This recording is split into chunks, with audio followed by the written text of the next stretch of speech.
Welcome to FS-ISAC's podcast, Spin Cyber Today. I'm Elizabeth Heathfield, Chief Corporate Affairs Officer at FS-ISAC. As generative AI moves from cool, innovative approach to absolute economic imperative, firms and teams need to learn to think not just about AI, but think like AI. Patrick Sullivan, VP and CTO at Akamai, spent some time geeking out with me on how security teams can learn to harness the non-deterministic nature of AI tools. Thanks so much for being here. I appreciate it. I'm super excited to talk to you about this because I know that we're both AI geeks. So let's talk about managing non-deterministic risk. Lay the ground rules, set the basics out here. What is non-determinism in Gen AI models? Perfect. Yeah, I think it's important to sort of set the table first.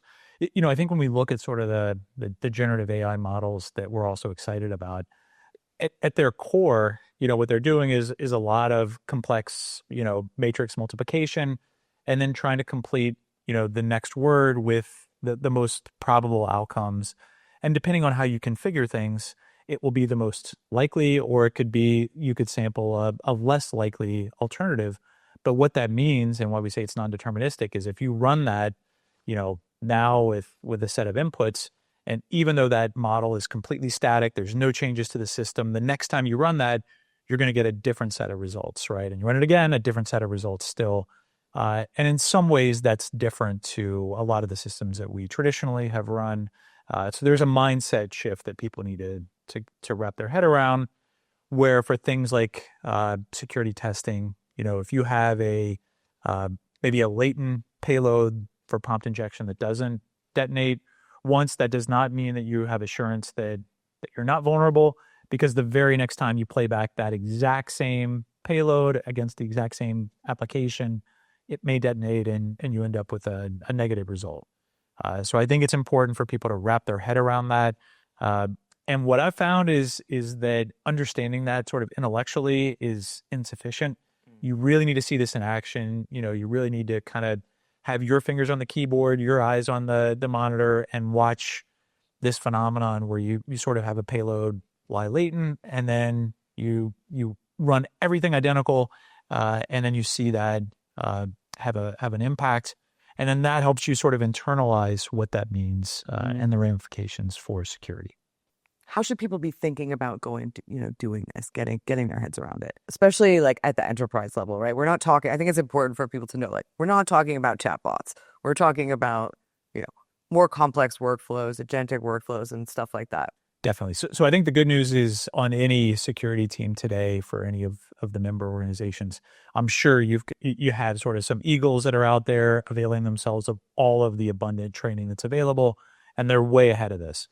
So I think the area that leaders should focus upon is sort of the baseline. How do you raise the baseline and make sure that everybody across the broader security compliance organization gets this enlightenment, right? And that includes everything all the way from audit to, your red team to your AppSec teams. Some of those folks are probably going to be bored, by the baseline training, but I think it's important to set a baseline. And maybe you do that with a workshop, an AI workshop, or an AI sort of hackathon, where you get people very easily with their hands on and see that phenomenon. I think that seeing is believing phenomenon is important. And then, if somebody's doing audit, I think, as you think through, hey, what does it mean to sort of have assurance, just because a test was showed green, how do you think about that in a broader sense? The next time you run it on a static system, might it be red the next time? Yeah. You want everybody on board.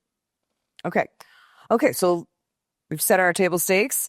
All right, so let's start and talk about some of the opportunities that you're seeing the financial sector leverage, especially like, what are the opportunities with this kind of new characteristic of Gen AI? Perfect. So I think the business we're seeing adopt, AI technology at different paces, different organizations, right? Some leaders have come out and said, we may be a mature organization, but we are not going to leave, the opportunity of AI to the scrappy startups and fintechs. We're going to avail ourselves of these opportunities. So that's great to see that risk appetite. But as they do that, one place that we may see organizations first deploy some of these AI tools are things like development co-pilots, right? So I think we're starting to see some of the yield there with increased productivity from developers.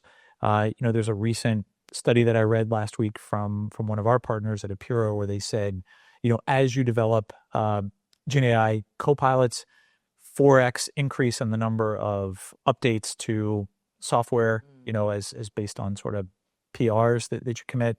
And then there may be a 10x increase on average across all of the various AST tools that are firing. A lot of those are duplicative, but in general, you're going faster, which is great for the business. But if the security team, AppSec in particular, doesn't find some way to automate, you're going to get steamrolled by the business. So that's an opportunity. I think another opportunity might just be coverage, right? We have so many alerts from all of our great tools firing. And, if you read through breach reports, you often will see, there was a bad incident that happened and it wasn't as though no tool fired an alert. It was often, there's something fired over here, something else fired over there, but it just didn't make it above the threshold of a human analyst.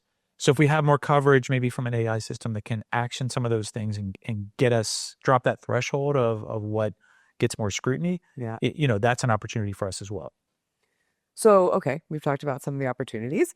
Let's talk about some of the risks. So what are the risks that you're seeing that organizations are having to contend with and think about risk management possibly in a slightly different way than they had before with GenAI as they implement it? What are the risks that come along with that? Sure. So I think one is, if we look at sort of the AppSec domain, we spent, me personally, I've spent probably, 2 decades kind of dealing with AppSec risk. And one of the core anti-patterns that we've seen when things go wrong with AppSec is when you commingle sort of code or instructions with data, right? You want your data over here, instructions over here, SQL instructions, go hit the database. That's a set of problems. Operating system instructions, if that gets interpreted, different set of risks.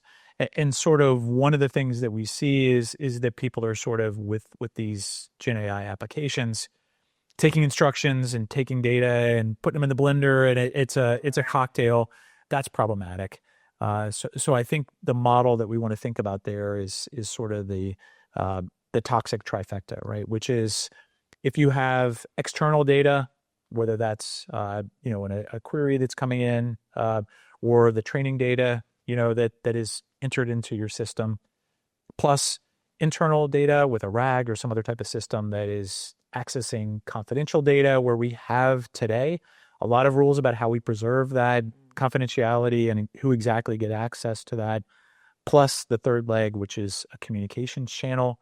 API, direct is sort of the worst case, but also access to things like email or software control modules, a public repo, or Slack, any of these type of tools. When you amass those three in that toxic trifecta today, that probably means you have some risk, right? And you're going to need some really, really strong countermeasures to counterbalance that. So if you can kind of limit yourself to 2 of the 3, that probably gives you a much better chance than if you see all 3 deployed. Talking about in reference specifically to like tools that firms are availing themselves that are built on top of the frontier models, is like that's where all the blender is happening. It could be. So I think the frontier models will give us, that external data, right? So right off the bat, you have all kinds of external data, which could be manipulated by an adversary, right? If they know something that's in there, they can tickle that, with an input that they generate, and then you combine that with the others, you find yourself in a difficult time. So that's certainly part of the risk that we're now exposed to. How do you manage for the risk where it seems right, but it's not right? How do you control for that? Because we used to live more in a more sort of it's on or it's off, it's black or it's white kind of world, and now we live in, the model's returning something and it all looks good and it kind of checks out. Like, should we be using more than one model? Like, how should we be figuring out, okay, like how do we verify this? Yeah, that's a tough one, because I think these systems are, often right, sometimes wrong, but always confident. So I think there's a variety of techniques there. I think one would be sort of a model that's supervising the model to look at, variance from previous requests. Other systems, depending on the criticality, I do see organizations say, we're not ready to pull a human out of the loop yet. We'll have a human safeguard. To be fair, we often say in security, the human's the weakest link. So it is a little bit ironic that's what we're falling back to. But those are some of the compensating controls. But it's definitely something that we need to keep in mind, that we will see very confident responses that are very, very wrong, at this stage in the maturity. So, I want to talk about that in terms of this idea of like, how do we know what failure is? And obviously there's evals, like there's a whole world of trying to design, basically AI checking AI. And then I've also seen, this whole human in the loop thing, but like it could actually end up taking the humans more time to verify it than it would have been if they just did it in the first place and didn't bring in the whole new expensive system. There's a variety of ways to try to evaluate, check, whether that's automated, whether that's human or whatever. But we also have a lot of regulatory requirements. And how do you think that we should be thinking about keeping up with what our just general GRC requirements are and everything like that while we're figuring all of this out? Because it's not obviously happening it's going to take a while. For sure. There's a tremendous velocity mismatch between sort of the pace of innovation that we're seeing, in this space, which is kind of a faster half-life than anything I've seen in my career, and then the pace that we know that regulatory operates within. So that's, we certainly want to be empathetic to our friends in GRC who are managing this mismatch. But at the same time, a lot of really, really strong regulation is based on first principles. And a lot of those things will carry forward into the space. So, the basics, do you have a good asset inventory of where these technologies are deploying? We talked about deterministic versus non-deterministic. Certainly, it should be pointed out that if you know of the model and you have administrative control over that system, you can manipulate that and you can configure these systems. You set the temperature to 0, you can force them to be deterministic.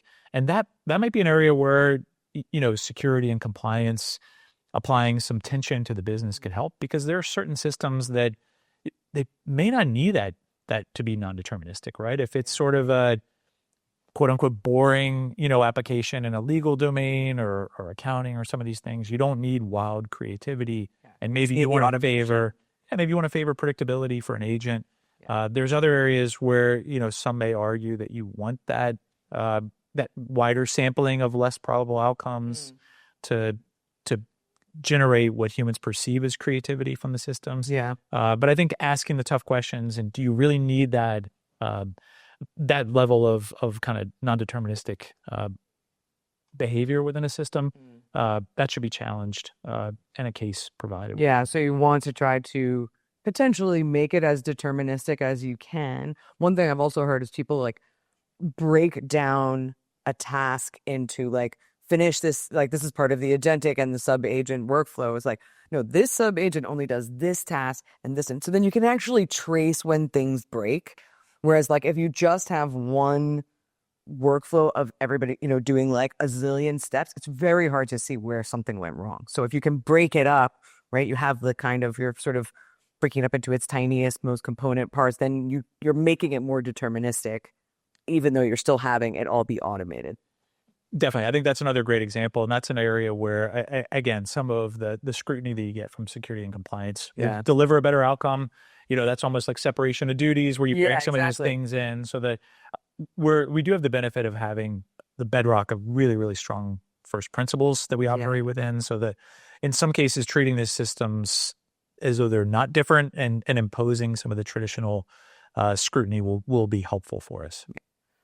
On the other hand, though, right, the threat actors are leveraging the non-deterministic nature of this to be really opportunistic and just kind of like, they can spray and pray and like hope that a creative outcome happens that we haven't thought of. So there is some kind of, we don't want to be, if we get so deterministic that we don't like that, we sort of limit the power, we're also potentially giving an advantage to the threat actors. Would you agree with that? Yeah, I think so that if we look forward, I'll go back to kind of the AppSec example. We traditionally have been building, APIs and applications for a human to leverage those in one way or another, guided by a search function. We may look forward and find that we're developing APIs and web applications to go feed an agent, or a chatbot, right? If people are going to make a decision of, which financial institution is most appropriate for them, given a set of conditions, maybe they're doing that, within an agent or within a chatbot, and the way that we service those bots that inform, the training and the way that we respond to those agents, that may need different treatment to optimize for that use case as opposed to what we do for a generic web visitor today. So that's sort of the happy case, where we've got a valid customer behind some of this technology.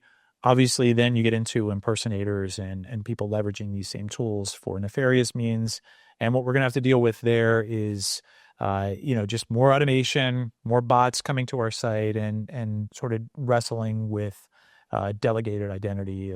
If I'm a legitimate owner of my identity, but I want to, have an agent do things on my behalf, that's something that we're already starting to see, but we're at the very, very early days of that. That's going to present challenges for teams on the IAM side, on authorization, a lot of work to be done there. Yeah.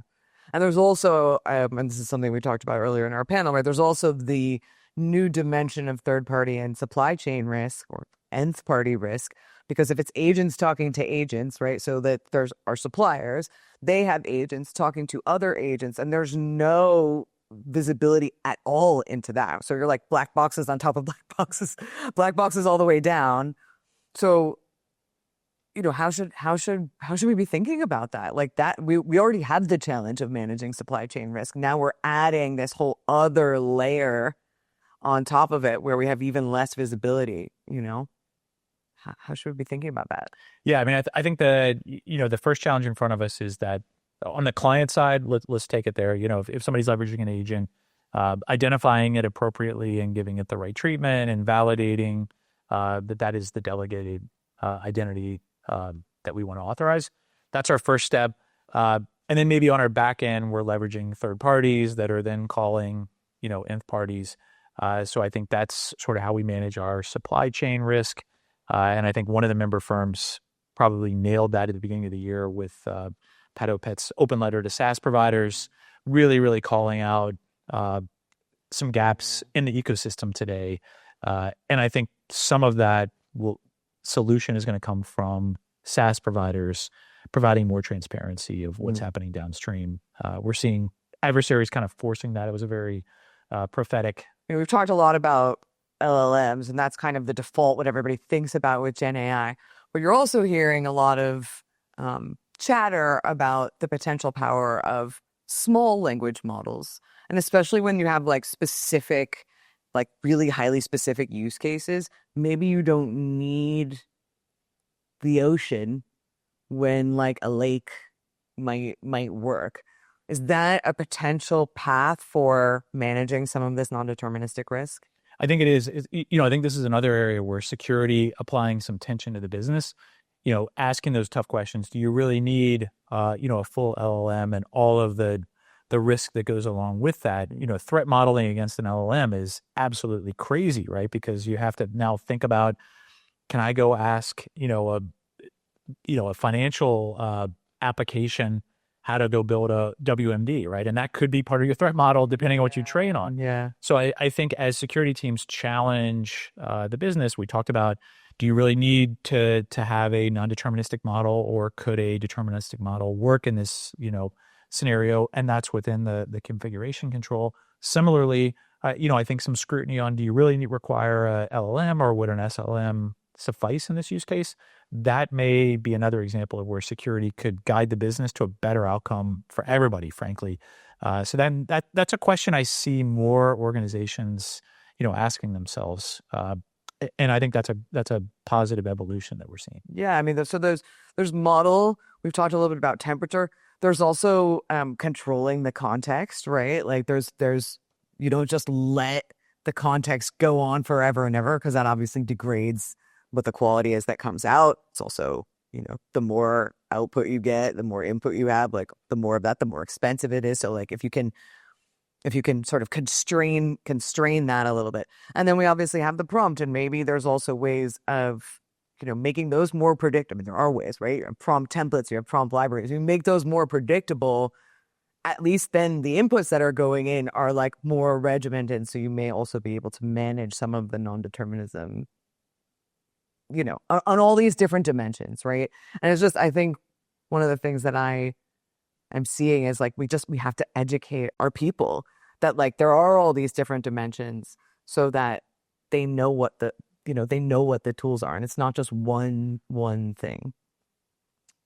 What do you think? Totally agree. So I think if we look back historically, as we've embarked on new trends, unfortunately we've seen, the downside from the security perspective. So when we started down the path of e-commerce, there was a whole wave of SQL injection that just entire databases were flooding out web applications, and learn from that and better behavior on sort of how to inspect inputs to our application. And then I think when we went to cloud, we saw a similar set of patterns emerge. And I guess the hope here would be, as we embark on this trend, are there lessons that we can take from, the introduction of some of these web applications hooked up to sensitive data on the back end, or, some of the lessons we learn with cloud? Can we learn those from sort of prior experiences without having to see some organization really suffer and then everybody else kind of learn from their suffering? Hopefully that's the case here, and we can reduce some of that risk before it leads to some really nasty breaches. Okay, I think we've covered a lot of ground. If you could have one takeaway from this conversation that you would want people to leave with, what would that be? I think there's a lot of interesting points. I would say that the key is just ensuring that the information security team understands the basics. So kind of back to that, let's establish a baseline level of training across AI, hopefully hands-on, where people can kind of play around, in a workshop setting or a hackathon. Because I think we have a lot of the first principles, and when we see these things, we'll know where to apply them. So I would say that's probably it.